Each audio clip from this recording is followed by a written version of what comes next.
defibrillator bolted to its outside wall. It's a bright green box on blunt red brick, and I can't help but wonder why it's there. Like, if our bodies have made it that far, it's probably a little bit late for electroshock therapy. It might as well be hanging next to acupuncture needles and homeopathy bottles.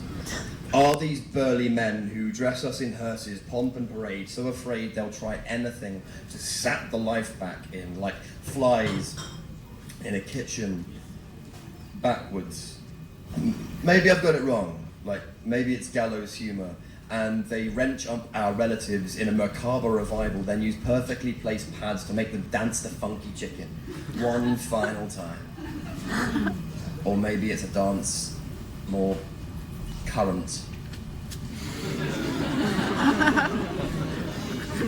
Explain it to a neighbor.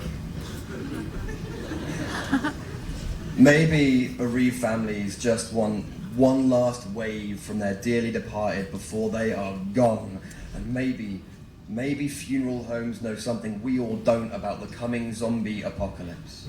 Like electricity kills what's alive, revives what's dead. Who knows what it does to the reanimated? Like, jury's out.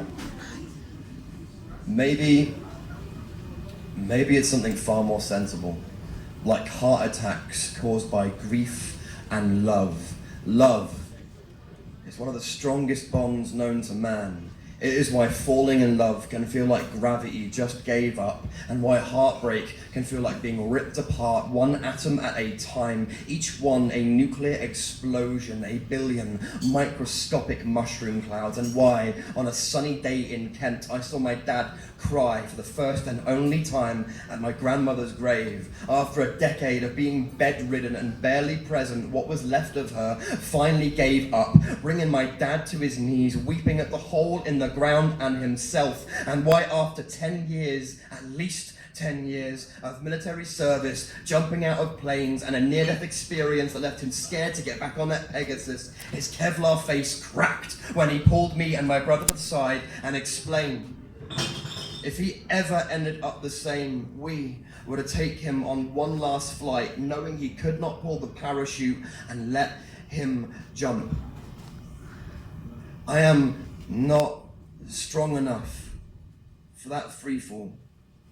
I hope he forgives me when I unplug the machines and blow kisses across his face, so he will at least feel the wind. When it is my time to go, I want my funeral to be an intensive care unit, a vein full of morphine, a shock to the heart, and a splash of water with a slap to the face. What I am saying is, I do not want to die, despite my many attempts to prove otherwise.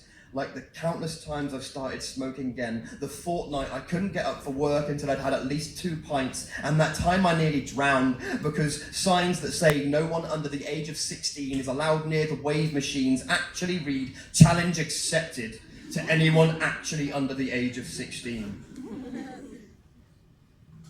There are cuts that I have made that are not in my skin. And it is only by the grace of God that I stand here today, able to breathe life into words. But when I do die, invite only my friends with coping mechanisms. Tell everybody else I went to live in Scotland, apart from my friends in Scotland. Tell them I stayed exactly where I was. Tell everybody I stayed exactly where I was.